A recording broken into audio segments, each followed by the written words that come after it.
سلام دوستای عزیزم، امیدوارم حالتون مثل همیشه عالی باشه. به این ویدیو خیلی خوش اومدیم.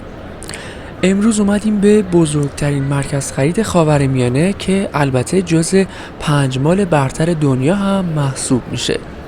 اینجا ایران مال تهرانه. این مرکز خرید بزرگ توی غرب تهران و نزدیک دریاچه چیتگر قرار داره. ایران مال علاوه بر فروشگاه‌های جذابش تعداد زیادی اماکن دیدنی جذاب داره که تو این ویدیو بهترین هاش رو بهتون نشون میدم.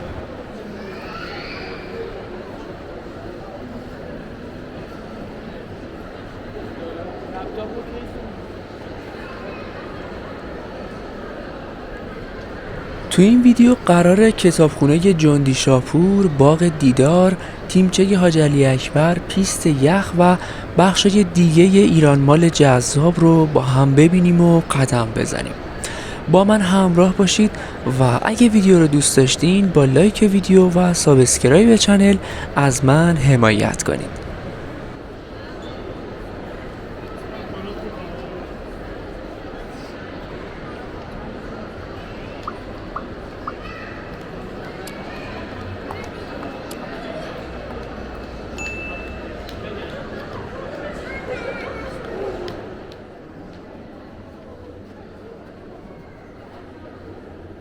اینجا کتابخونه جندی شاپور ایران ماله. کتابخونه جندی شاپور در جنوب شرقی طبقه دوم ایران مال قرار داره. این کتابخونه زیبا قلب فرهنگی این مال محسوب میشه و طراحی اون از معماری گوتیک اروپایی و معماری ایرانی الهام گرفته شده.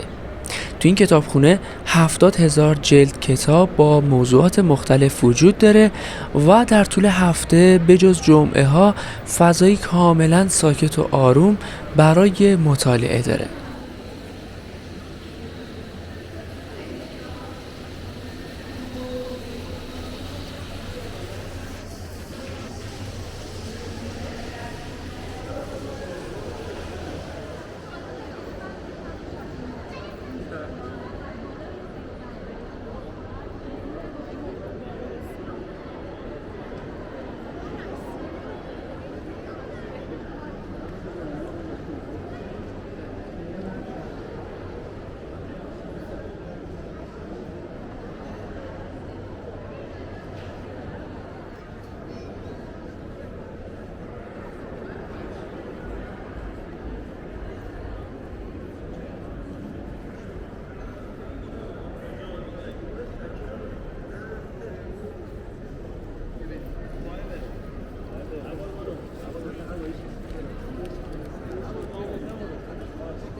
تیمچه حاج علی اکبر شما رو به قلب معماری سنتی ایران میبره که به نظرم یکی از شاهکارهای ایران ماله.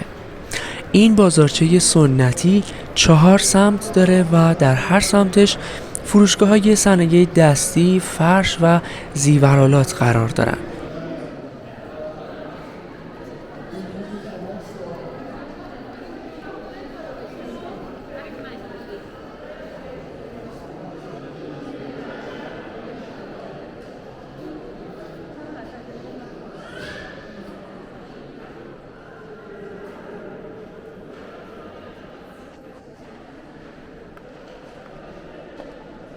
اینجا تالار آینه است که به سبک کاخهای ایرانی طراحی شده و آینه‌کاری‌های فوق‌العاده زیبایی داره.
اینجا باغ دیدار ایران ماله. این باغ زیبا محیط فوق‌العاده‌ای داره و همونطور که میبینید دلیلش آبنما و درخت‌ها و گیاهای مختلفه که حس طراوت و شادابی رو منتقل میکنه.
پیست یخ یا آیس باکس ایران مال هم یکی دیگه از تفریحات جذاب اینجاست.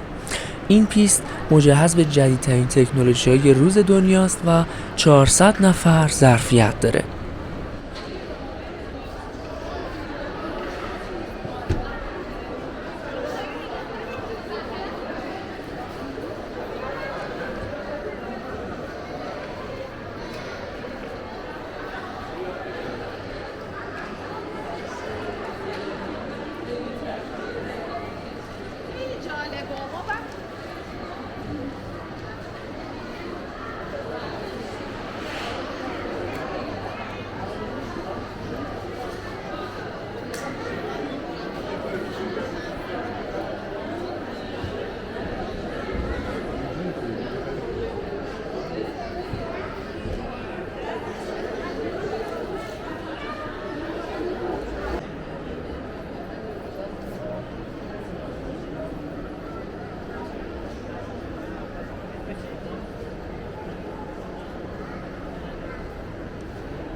دوستای عزیزم، از همتون ممنونم که تا اینجا ویدیو رو تماشا کردید.